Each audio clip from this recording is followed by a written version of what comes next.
Hi, and welcome back for part 2 of why intolerance and extremism happen and what we can do about all the anger and division. Last time, I talked about what political psychologists call the authoritarian personality. This time, I'll delve into ideological thinking and existence pain. I'm Teri Kanefield. Thanks for joining me again. I'll start with a few words about political spectrums and labels. The political spectrum has been traditionally viewed as a line. There's the very center, the moderates, to the right are conservatives, and to the left are liberals. To the far right are reactionaries, and to the far left are radicals. Psychologist Jonathan Haidt argues that liberals and true conservatives see different threats, push in different directions, and protect different values. They balance each other. He likens this to a yin-yang relationship. As Stenner puts it, society seems to thrive when there's a balanced mix of folks who monitor the boundaries and guard against the strange and unfamiliar, and others who seek out novelty and variety. Without liberals, nothing would improve. Without conservatives, change might move too quickly and destabilize. At the same time, liberals and conservatives have trouble understanding each other. People often say that the main difference between conservatives and liberals is that conservatives resist change while liberals embrace it. Put simply, using Stenner's term, conservatives prefer the status quo. Radicals and reactionaries are on the far ends of the spectrum. They want rapid change. They want to upset the apple cart. Conservatives try to hold the apple cart steady. One factor that confuses the terminology is that liberal has been used as a slur so often that in the minds of many it has lost its original meaning. Another confusing factor is that parties and movements that are not conservative often call themselves conservative. This could be clever marketing. It could be because the party started as conservative and then shifted to the right. We are currently witnessing a global surge in right-wing movements. In the United States, we can see this in the rightward shift of the Republican Party. The word conservative suggests a cautious demeanor and a buttoned-down appearance. The farther a party moves from the center, the farther it moves into extremism. Now, a Trump supporter recently smiled at me and said, approvingly, "Trump is a radical." Trump wants rapid change. He is upsetting lots of apple carts, and he is doing so in as showy a manner as possible. That is not conservative. Now I'm going to talk about the authoritarian dynamic. Remember from part 1 that people with an authoritarian disposition want sameness and order. When they are riled by a normative threat, which is something that threatens sameness and order, they can show aggression toward outgroups. They can become cruel and tolerate cruelty in others. Driven by fear, they're willing to trample the rules. When their fears are not aroused, they're good, law-abiding citizens. When their fears are aroused, they will tolerate rule-breaking and even cruelty. The term liberal democracy is the word for a democratic system of government that draws its authority from rule of law, as opposed to drawing authority from, say, the divine right of the king. Stenner, in her book, The Authoritarian Dynamic, describes a dynamic that she says is always present in liberal democracies. Here's how it works. Democracy naturally expands and becomes more diverse as outgroups are admitted. As democracy expands and becomes more diverse, people with authoritarian dispositions are susceptible to a leader who arouses their fears. Finally, when the fears of those with authoritarian personalities are aroused, they can become cruel or justify cruelty.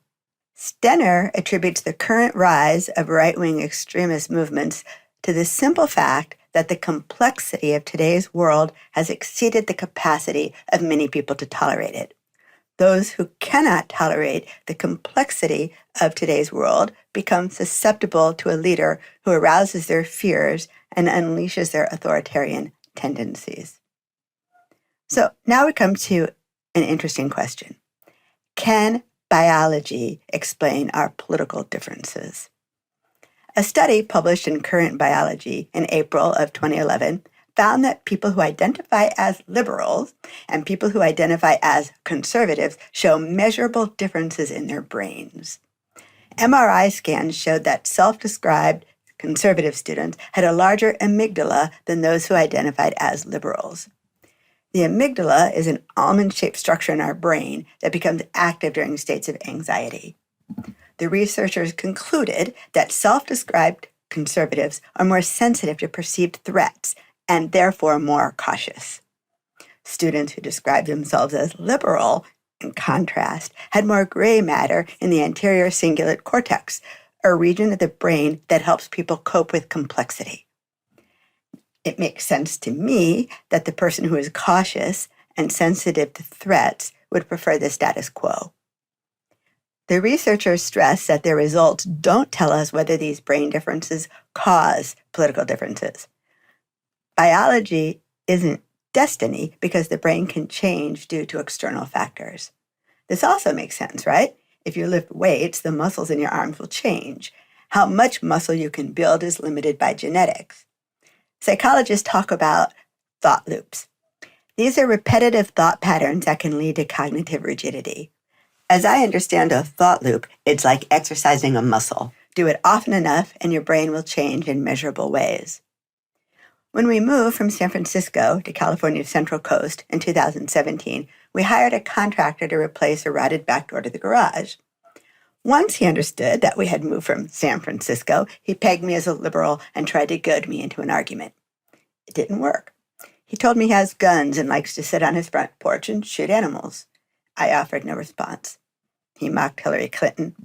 I just smiled. I pointed to the door that needed to be replaced, a glass French-style door. I told him I wanted another just like it. He said that would be a terrible idea. I asked him why. He explained that it would be too easy for someone to break into a glass door. A door to the garage, he said, should be more secure. I wasn't worried. I said, I don't have anything in this garage worth stealing. His response, a burglar won't know that and will break the glass anyway to search. I said, then I'll just leave the door unlocked. That way the burglar won't need to break it. He stared at me. I assume he was trying to figure out whether I was joking. What I was doing was goading him back. I also wanted a door with windows, and his fear seemed silly to me. Glass doors are a thing. Lots of people have doors with windows. He was a large man who literally towered over me. I stood firm at my height of 60 inches and insisted on a glass door. I had recently read the article in Current Biology and wondered if there was a connection between his fear of burglars and his political views. I also wondered if his need for guns was a result of his fears. At the same time, as a friend later pointed out, I was probably living up to his stereotype of a liberal, foolish enough to leave the doors and maybe even the borders unlocked. As John Haidt suggests, maybe a liberal needs someone to remind her to lock the doors because dangers do exist. This brings me to ideological thinking. Lior Zimmergrod is the author of a book called The Ideological Brain, The Radical Science of Flexible Thinking. She's a political neuroscientist with an impressive resume. When she heard about young British girls drawn to Syria to join ISIS, a question tugged at her. Why were these particular girls lured into extremism? Her book is the result of research into how people spiral into extremism. She concluded that, given variations in brain structure, some people are more susceptible to the lure of extremism than others. Her research confirms that biology isn't destiny. She explains how our brains can, through outside influences, become more prone to ideological thinking. She tells us that different people are born with different inclinations toward rigid thinking. Factors such as early indoctrination, fear of death, panic can make a person more susceptible to ideological thinking. A person's thinking can change over time, becoming more or less flexible depending on environmental factors. Zimmergrod describes ideological thinking as the style of thinking characterized by rigid adherence to a dogma and a rigid social identity. An ideology, she tells us, is a kind of narrative that tells a compelling story about the world. Not all stories, theories, or ideas are ideologies. An ideology offers an absolutist description of the world and prescribes how we should think, act, and interact with others. Within an ideology, nonconformity is intolerable. Deviation from the rules can lead to severe punishment or ostracism. An ideology demands rigid and ritualistic thinking. People in the grip of an ideology are less curious and less free. Notice the similarities between Zimmergrad's description of ideological thinking and Stenner's description of those with authoritarian personalities and the Current Biology article about different brain structures of liberals and conservatives. When researchers in different fields using different methods of inquiry come to the same conclusions, there is less chance that the conclusions are the result of bias or a flaw in their research methods. In other words, we can conclude that there's something going on with this whole brain structure and politics thing. All ideologies, Zimmergrad tells us, share particular traits. For example, all ideologies seek a utopia. The leaders of the communist revolution in Russia looked forward to an ideal world of economic equality. Nazis looked backward to a time when there was perfect order and what they believed was a superior race ruled. Any idea or theory can become an ideology if it morphs into a rigid set of rules that grips the brain and essentially turns a person into a fanatic. Karl Marx, for example, advocated for freedom from oppression. He hated ideologies, which he believed were used by the ruling class to keep the working class in line. Then, in the hands of the Bolsheviks, who led the communist revolution in Russia, Marx's philosophy became an ideology used to oppress others. Zimmergrad tells us that there are measurable changes in the person's brain when the person is in the grip of an ideology. Reverberations of that ideology can even be measured in the brain when the person is not engaging with politics. Her research showed that those better able to resist ideological thinking have more flexible brains. She measured brain flexibility by observing, through experiments, who was able to switch from one set of rules to another. When the game changes, those with more flexible thinking were able to adapt. People with inflexible brains tend to be intellectually arrogant.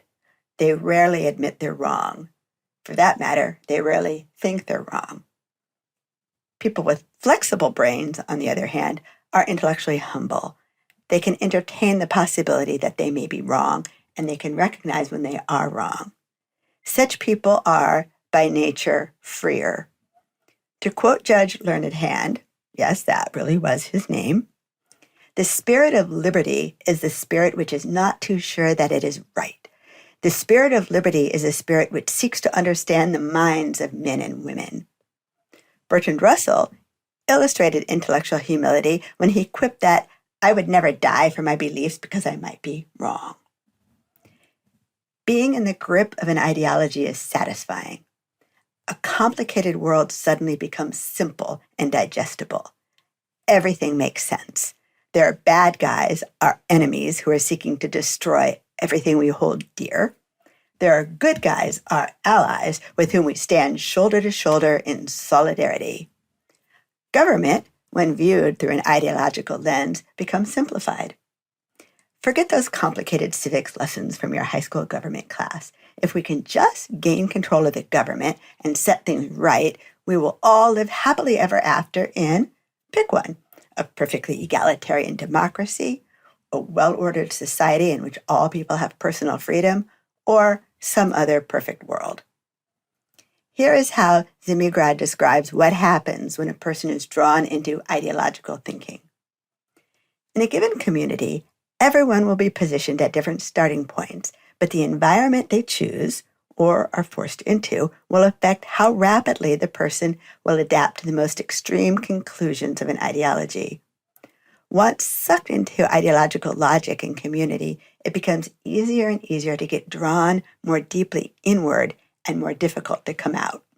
Essentially, as the person spirals into ideological thinking, the spiral becomes tighter, making it harder to get out. Zimmergrad's research led her to conclude that the most flexible thinkers are those who identify as being just left of center on the political spectrum. The least flexible thinkers are at the extreme points of the spectrum.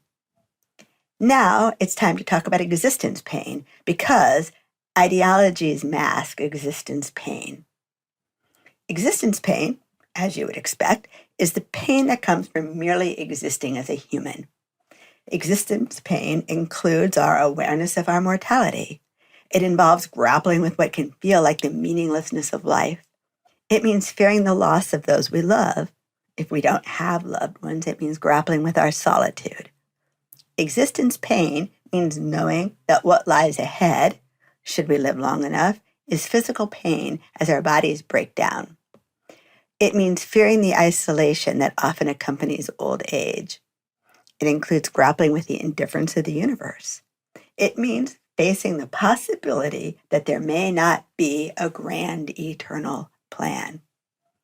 In the words of psychiatrist Irvin D. Yalom, existence pain is the pain that is always there, worrying continuously just beneath the membrane of life.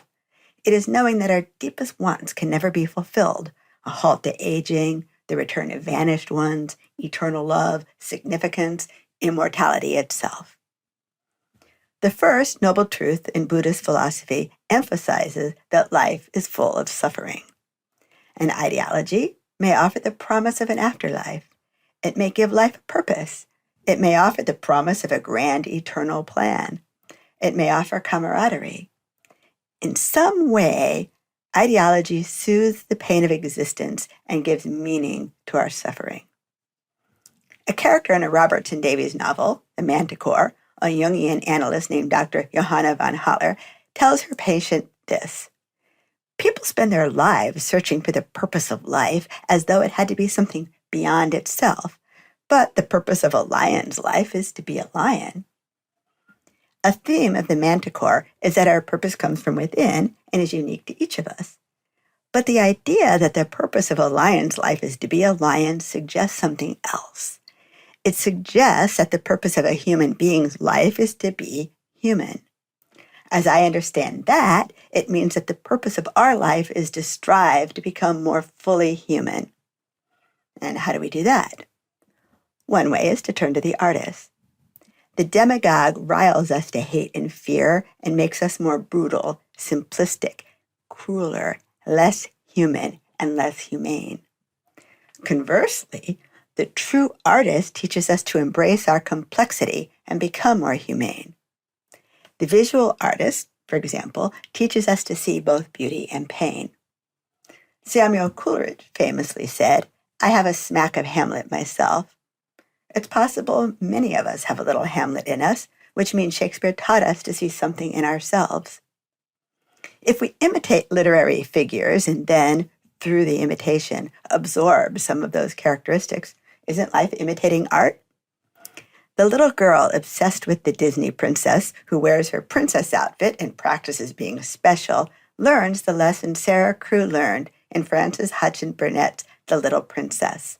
She learns, "I am a princess. All girls are." Life imitates art. A classical tragedy can show us how well-meaning human beings, through their actions or inactions, can create unnecessary pain and suffering. In other words, a classical tragedy can explore how people become cruel. The artist helps us confront the complexity of life. Art can also show us that we're not alone in our emotions. Among the most iconic of all paintings, The Scream, by Edvard Munch, captures nothing less than the cacophony and uncertainty of the modern age. If you haven't seen that painting, don't worry, I'll put a link in the notes. While wandering through an art gallery, I was struck by the work of French painter Stéphanie Ledroit. With her permission, I put some of them on a page of my blog. Again, there's a link in the notes.